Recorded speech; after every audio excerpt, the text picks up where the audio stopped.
Assalamualaikum warahmatullahi wabarakatuh. Sebelumnya izin memperkenalkan diri, saya Afrilia Putri Sofiati dengan NIM 2101056 dari kelas S1 3B kelompok 6.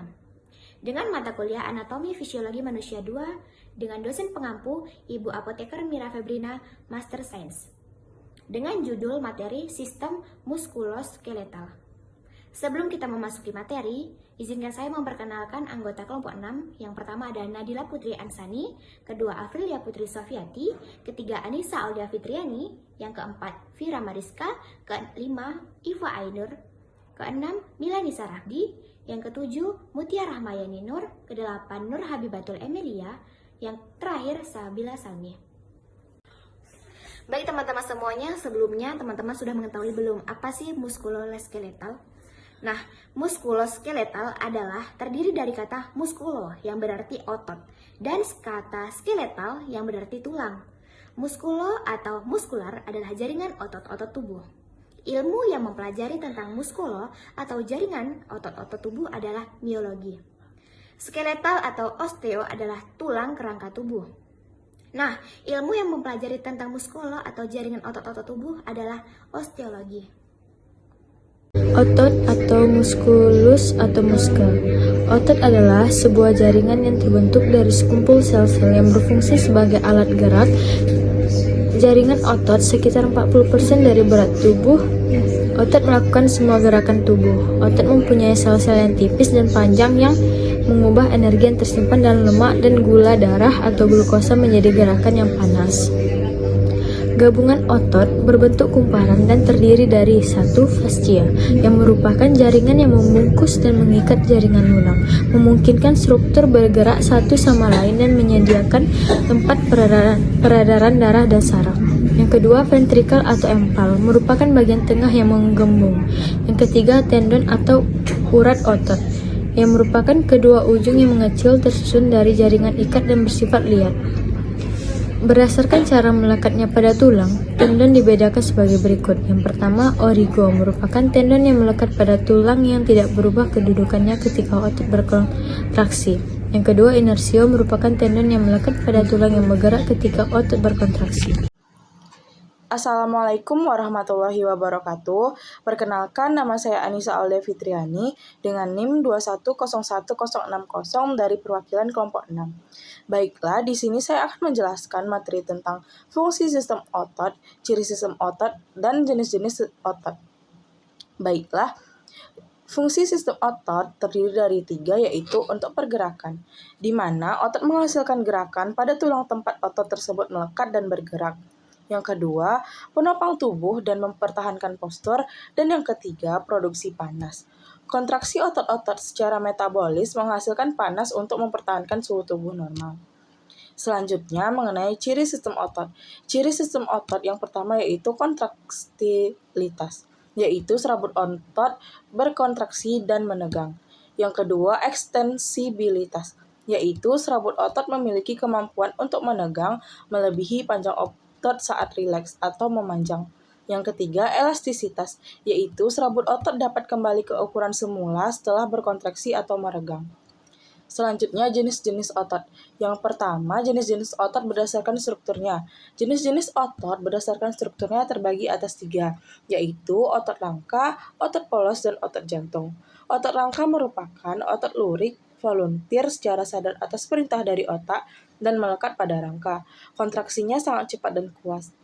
Sedangkan otot polos merupakan otot tidak berlurik dan involunteer atau bekerja secara tak sadar. Kontraksinya kuat dan lambat. Sedangkan otot jantung juga otot serat lintang involunteer mempunyai struktur yang sama dengan otot lurik. Otot ini hanya terdapat pada jantung.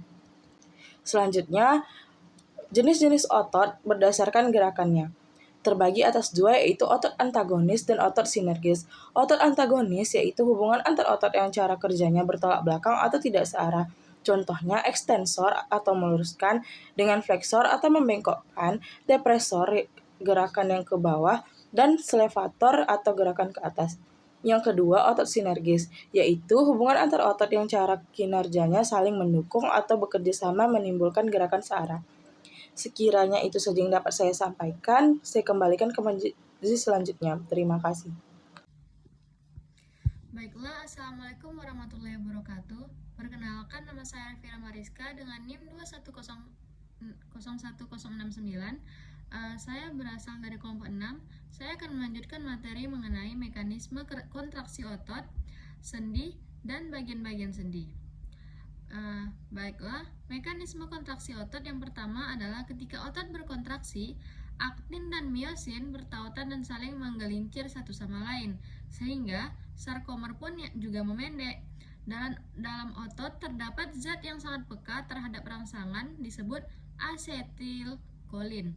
Otot yang terangsang menyebabkan asetilkolin terurai membentuk miogen yang merangsang pembentukan aktomiosin.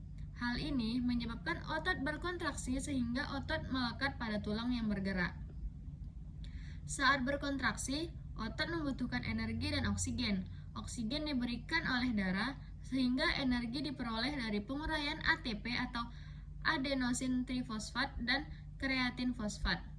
ATP terurai menjadi ADP atau adenosin difosfat plus energi. Selanjutnya, ADP terurai menjadi AMP plus energi, kreatin fosfat terurai menjadi kreatin dan fosfat dan energi. Energi ini semua digunakan untuk kontraksi otot. Baik, selanjutnya kita akan masuk kepada materi sendi. Sendi itu adalah ketika daerah pertemuan antar tulang itu disebut persendian. Pertemuan tersebut umumnya disatukan oleh ligamen atau berkas-berkas jaringan penghubung. Serabut penghubung yang paling pendek disebut persendian fibrosa. Contohnya seperti yang terdapat antar gigi dengan tulang rahang.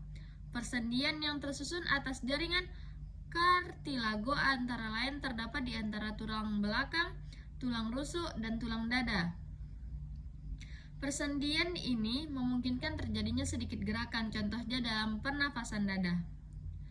Adanya bantalan jaringan kartilago pada persendian sinovial seperti di lutut berfungsi dalam meredam getaran. Pada daerah ini, terdapat pula cairan sinovial yang disekresikan oleh jaringan sel penghubung. Selanjutnya adalah bagian-bagian sendi. Yang pertama ada ligamen, yaitu penghubung tulang dengan tulang. Selanjutnya ada periosteum, yaitu selaput luar tulang yang tipis dan banyak pembuluh darah dijumpai di dalamnya. Selanjutnya ada membran sinovial, yaitu jaringan ikat yang berfungsi menghasilkan cairan sinovial, yaitu berfungsi untuk meminyaki sendi. Selanjutnya ada kartilago atau tulang rawan, biasanya dijumpai pada sendi dan di antara dua tulang. Ia tidak mengandung pembuluh darah tetapi diselubungi membran, yaitu perikondrium 49B. Baik, hanya itu yang dapat saya sampaikan. Selanjutnya saya berikan kepada pemateri selanjutnya. Baiklah, saya akan melanjutkan presentasi dari pemateri sebelumnya, yaitu jenis sendi berdasarkan strukturnya. Fibrosa, hubungan antar sendi oleh jaringan fibrosa. Kartilago atau tulang rawan, yaitu ruang antar sendinya berikatan dengan tulang rawan. Sinovial atau synovial joint adalah ruang sendi dan ligamen untuk mempertahankan persendian. Umumnya terdapat 3 macam persendian, yaitu sendi mati, sinartrosis, sendi kaku, amfiartrosis, dan sendi gerak, diartrosis. Jenis-jenis sendi diartrosis. Sendi peluru, gerak bebas ke segala arah. Sendi putar memungkinkan gerak berputar. Sendi pelana memungkinkan gerakan pada kedua arah seperti orang naik pelana. Sendi engsel memungkinkan pergerakan dalam salah satu arah saja, contohnya pada lutut, siku, dan jari. Kemudian sendi geser atau sendi luncur memungkinkan permukaan dari masing-masing tulang bergeser dengan jarak pendek pada bagian permukaannya. Contohnya, sambungan antar tulang pergelangan tangan. Baiklah, masuk ke yang selanjutnya yaitu rangka atau skeletal. Sistem rangka adalah bagian tubuh yang terdiri dari tulang, sendi, dan tulang rawan atau kartilago, sebagai tempat menempelnya otot dan memungkinkan tubuh untuk mempertahankan sikap dan posisi. Yang pertama itu fungsi rangka. Fungsi rangka yaitu penyangga. tempat melekatnya ligamen-ligamen, otot, jaringan lunak, dan organ. Penyimpanan mineral atau kalsium dan fosfat, dan lipid atau yellow marrow. Kemudian produksi sel darah atau red marrow sebagai pelindung, membentuk rongga, melindungi organ yang halus dan lunak, dan sebagai penggerak, dapat mengubah arah dan kekuatan otot rangka saat bergerak karena adanya persendian. Selanjutnya tulang. Tulang merupakan jaringan hidup yang strukturnya dapat berubah apabila mendapat tekanan. Seperti jaringan ikat lain, tulang terdiri dari sel-sel, serabut-serabut, dan matriks. Tulang memiliki sifat yang keras. Hal ini dikarenakan matriks ekstraselulernya mengalami kalsifikasi dan mempunyai derajat elastisitas tertentu. Hal ini disebabkan karena adanya serabut-serabut organik. Tulang dapat dibedakan menjadi dua, yaitu tulang kompakta dan tulang spongiosa. Perbedaan keduanya terletak pada kepadatan dan luas ruang yang ada di dalamnya. Setiap tulang mempunyai kulit luar serta di dalamnya terdapat lapisan substansia spongiosa, kecuali jika massa substansia spongiosa diubah menjadi cavitas medularis. Baiklah, sekian dari saya. Dilanjutkan oleh pemateri selanjutnya. Nah, selanjutnya itu ada klasifikasi tulang. Jadi, menurut klasifikasi berdasarkan bentuknya, tulang itu dibedakan menjadi 4. Di antaranya adalah yang pertama, itu ada tulang panjang. Nah, tulang panjang merupakan tulang yang mempunyai panjang lebih besar daripada lebarnya, dan di ujung-ujung tulang itu terdapat tulang spongiosa yang dikelilingi tulang kompakta. Yang kedua itu ada tulang pendek. Nah, tulang pendek ini banyak terdapat di region karpal, di antaranya adalah os scapoideum dan os lunatum. Pada tulang ini tersusun atas tulang spongiosa yang diliputi oleh tulang kompakta. Yang ketiga ada tulang pipih. Nah, jadi scapula, os frontal, dan os parietal merupakan tulang daripada jenis tulang pipih. Terdiri atas lapisan tipis tulang kompakta yang disebut dengan tabula dan dipisahkan oleh selaput tipis tulang spongiosa yang dinamakan dengan diplo. Yang keempat itu ada tulang irregular. Nah, tulang irregular ini merupakan tulang yang tersusun atas selapis tipis tulang atau selaput tipis tulang. Nah, jadi kompakta ada tulang kompakta yang mana di dalamnya terdapat tulang spongiosa. Contoh tulang jenis ini itu ada os cranial, os vertebrae, dan os coxae. Yang kelima itu ada tulang sesamoid. Nah, tulang sesamoid ini adalah tulang kecil yang dijumpai pada daerah tendo-tendo tertentu. Tulang sesamoid ini yang terbesar yaitu patella yang ada pada tendo musculus quadriceps femoris. Tulang sesamoid ini berfungsi untuk merubah arah tarikan tendo dan mengurangi friksi pada tendo. Nah, selanjutnya itu ada histologi tulang. Jadi histologi tulang dewasa yang sedang berkembang itu mempunyai 4 jenis sel. Yang pertama itu ada osteoprogenitor, osteoblast, osteosit, dan yang terakhir itu ada osteoklas. Nah, jadi sel osteoprogenitor ini merupakan sel induk pluripotent yang berasal dari jaringan ikat mesekin. Sel-sel ini terletak di lapisan dalam jaringan ikat periosteum. Fungsi utama periosteum dan endosteum ini adalah nutrisi tulang dan memberikan suplai bagi osteoblast untuk pertumbuhan, remodeling, dan perbaikan tulang. Osteoblast itu berada di permukaan tulang. Nah, jadi fungsi osteoblast ini adalah menyintesis, menyekresi, dan mengendapkan osteoid atau osteoideum, komponen organik matriks ke tulang baru. Sedangkan osteosit itu merupakan bentuk matang dari osteoblast dan sel utama tulang. Sel ini juga lebih kecil dibanding osteoblast lainnya. Sedangkan osteoklas yang terakhir itu adalah sel tulang yang berperan dalam pemecahan jaringan tulang, yang mana dia berperan dalam pembentukan tulang. Nah, selanjutnya itu ada perkembangan dan pertumbuhan tulang. Yang pertama itu ada osifikasi tulang. Jadi proses penulangan tulang dari tulang rawan menjadi tulang keras itu disebut dengan osifikasi. Proses ini dibedakan menjadi 2. Yang pertama ada osifikasi intramembranosa dan yang kedua itu ada osifikasi endokondral. Proses yang hanya terjadi pada tulang pipih tertentu diringkas dalam 2 langkah dasar. Tulang spons itu mulai berkembang di tempat-tempat di dalam membran yang disebut dengan pusat osifikasi.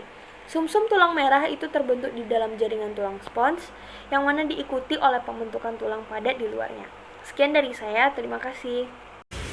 Baiklah, saya Muti Rahmayani Nur akan melanjutkan materi tentang suplai darah dan persyarafan. Suplai darah. Yang pertama itu pada tulang panjang, ada arteri nutrisia, atau arteri tunggal yang berbelok-belok masuk foramen nutrisia oblik ke atas atau ke bawah menuju ke arah yang berlawanan untuk pertumbuhan tulang. Satu arteri disertai dengan 1 hingga 2 buah vena selama dalam korteks arteri memberikan cabang-cabang menuju kanalis Havers. Lalu ada arteri periostal, arteri kecil yang menyuplai perostom berjalan sepanjang perlengketan otot. Lalu ada arteri metafisial atau rangkaian yang membentuk anatomosis di sekeliling sendi yang disebut circulus vasculosus. Cabangnya masuk melalui foramina vascularis, tempat keluarnya vena-vena epifis. Lalu pada tulang-tulang gepeng ada arteri epifisial, sebuah arteri nutrisia tunggal dan bercabang-cabang. Sejumlah cabang menyuplai substansia spongeosa dalam substansia kompakta tulang. Lalu pada tulang iga ada arteri nutrisia yang memasuki tulang distalis dari tuberculum costa dan membagi diri menjadi cabang-cabang anterior longus dan posterior brevis yang menyuplai seluruh bagian tulang iga. Lalu pada tulang vertebra terdapat 2 arteri yang besar memasuki permukaan posterior corpus vertebra. Arcus neuralis disuplai oleh pembuluh darah yang memasuki processus transversus bercabang menuju processus spinosus foramen ke vena vertebris pada permukaan posterior corpus vertebra. Persyarafan pada manusia, khususnya pada sumsum tulang belakang, merupakan penghubung antara otak dan tubuh. Pada sumsum tulang belakang terdapat 31 syaraf yang dinamakan saraf spinal. Sifat dinamis tulang. Yang pertama, efek latihan pada tulang. Walaupun tampak keras seperti batu, sebenarnya tulang adalah jaringan yang hidup dan dinamis, yang terus-menerus mengalami proses regenerasi yang dikenal sebagai remodeling. Yang kedua, efek nutrisi dan hormon pada tulang. Nutrisi dan hormon sangat berkaitan dengan proses remodeling tulang. Berkaitan dengan nutrisi, ternyata asupan kalori merupakan faktor penting dalam memperkuat tulang. Beberapa atlet, khususnya wanita yang terlibat dalam olahraga ketahanan seperti lari atau olahraga di mana kerampingan dianggap ideal seperti menari dan senam, membatasi asupan kalori sementara masih berlatih dan bersaing dengan intensitas yang tinggi. Yang ketiga, ada skeleton sebagai cadangan kalsium rangka tersusun atas tulang. Di dalam tulang terdapat berbagai mineral seperti kalsium, kalium, dan natrium. Kalsium atau zat kapur merupakan mineral utama pembentuk tulang. Sebagai cadangan mineral, tulang rangka menyimpan cadangan energi untuk dalam bentuk lemak yang disimpan pada susun tulang kuning. Yang keempat, penyembuhan patah tulang. Penyembuhan fraktur secara garis besar terdiri atas 2 kombinasi fossa, yaitu intermembranous dan endokondral. Proses endokondral dimulai ketika periostom robek ketika terjadi fraktur, sedangkan pada proses intramembranous dimulai terbentuk soft callus hingga hard callus. Yang kelima, penuaan dan sistem tulang. Penuaan adalah konsekuensi yang tidak dapat dihindarkan. Menua atau menjadi tua adalah suatu proses menghilangnya secara perlahan-lahan kemampuan jaringan untuk memperbaiki diri atau mengganti dan mempertahankan fungsi normalnya, sehingga tidak dapat bertahan terhadap infeksi dan memperbaiki kerusakan yang diderita. Baiklah, hanya itu materi yang saya sampaikan. Saya kembalikan kepada moderator. Selanjutnya ada tulang rawan atau L cartilago atau disebut dengan tulang muda, merupakan jaringan ikat penahan berat yang relatif padat tetapi tidak sekuat tulang. Jaringan ini hanya ditemukan pada 2 jenis tempat. Di tempat pertama itu sejumlah bangunan tulang rawan ekstraketal terdapat di dalam tubuh. Contohnya ialah cincin-cincin tulang rawan berbentuk tapal kuda pada dinding trakea. Yang kedua, tempat tertinggalnya tulang rawan seumur hidup ialah pada persendian. Pada persendian yang bergerak bebas, ujung-ujung tulang dibalut tulang rawan. Dan dalam hal ini tulang rawan itu disebut tulang rawan sendi dan unsur interselnya yang dikenal sebagai matriks membentuk permukaan pelincir yang licin pada ujung sendi tulang. Selanjutnya pertumbuhan tulang rawan, di mana tempat pembentukan tulang rawan dalam embrio, sel-sel mesenkim menyusutkan cabang-cabangnya dan mengumpul dalam agregasi padat yang dikenal sebagai pusat kondirifikasi. Dengan memperbesar dan berkembangnya sel perkusor ini akan mensekresikan ke sekitarnya matriks amorf dan metakromatik. Kolagen disekresikan secara bersamaan, tetapi serabut yang dibentuk tertutup oleh matriks hialin yang membuat kolagen terpendam. Dalam perluasan pusat kondirifikasi, pertumbuhan terjadi melalui dua mekanisme berbeda. Yang pertama melalui pertumbuhan interstitial dan yang kedua melalui pertumbuhan aposisional. Ada pertumbuhan interstisial, di mana salah satu cara pertumbuhan tulang rawan. Dengan kata lain, walaupun kondrosit muda telah terbenam di dalam matriks tulang rawan, sel tersebut tetap dapat membelah. Kemudian, masing-masing sel anak akan menghasilkan matriks yang mengakibatkan matriks tulang rawan secara keseluruhannya mengembang dari dalam. Selanjutnya, sekresi matriksnya akan membentuk sekat yang makin tebal di antara sel-sel anak, sehingga akan menempati lakuna terpisah. Sel-sel ini selanjutnya akan membelah, kemudian menghasilkan sekelompok 4 kondrosit di dalam lakuna yang bersebelahan. Pengembangan tulang rawan melalui pembentukan sel-sel dan matriks dari dalam, inilah yang disebut dengan pertumbuhan interstisial. Baik, sebelumnya perkenalkan nama saya Sabila Salmi, NIM 2101094. Di sini saya akan melanjutkan materi mengenai pertumbuhan tulang rawan dan jenis-jenis tulang rawan. Nah, tadi sudah dijelaskan oleh teman saya mengenai pengertian tulang rawan dan pertumbuhan tulang rawan secara interstitial. Selanjutnya pertumbuhan secara aposisional, yaitu dengan melekatkan lebih banyak matriks pada permukaannya. Mekanisme pertumbuhan ini disebut sebagai pertumbuhan aposisional. Mekanisme pertumbuhan ini bergantung pada pembentukan kondroblas penghasil matriks baru pada permukaan tulang rawan. Mesenkim yang mengelilingi tulang rawan memadat membentuk perikondrium. Sel-sel pada aspek dalamnya disebut sebagai lapis kondrogenik. Berproliferasi, berkembang menjadi kondrosit dan menghasilkan matriks di sekitarnya, sehingga terkurung di dalam tulang rawan. Penambahan sel dan matriks baru pada permukaan ini disebut sebagai pertumbuhan aposisional. Kesanggupan perikondrium membentuk tulang rawan berlanjut sampai ke pasca lahir dan membantu pertumbuhan diameter model tulang rawan dari tulang panjang.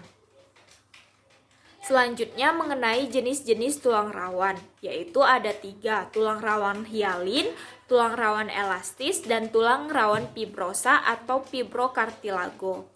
Yang pertama, tulang rawan hialin terpendam dalam matriks intersel. Tulang rawan hialin mempunyai sel-sel yang dikenal sebagai kondrosit. Pada tempat akan dibentuk tulang rawan dalam embrio. Sel-sel mesenkim memadat dan berdiferensiasi menjadi sel kondroblas yang kemudian mulai menghasilkan unsur makromolekul matrik tulang rawan. Yang kedua, tulang rawan elastis. Tulang rawan elastis merupakan bentuk tulang rawan yang sangat kenyal yang khusus diperuntukkan menahan akibat pembengkokan.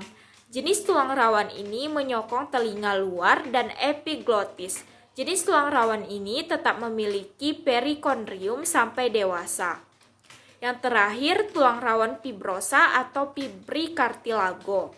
Fibrikartilago dengan mudah dipelajari pada tempat tertanamnya tendo pada tulang rawan. Fibrikartilago bersifat avaskular dan semasa dewasa tidak memiliki perikondrium. Selain terdapat pada insersi tendo, fibrikartilago terdapat di simfisis pubis dan diskus intervertebrata. Baiklah, hanya itu yang dapat kami sampaikan. Saya perwakilan dari kelompok 6 mengucapkan mohon maaf apabila ada kesalahan. Lebih kurang, wassalamualaikum warahmatullahi wabarakatuh.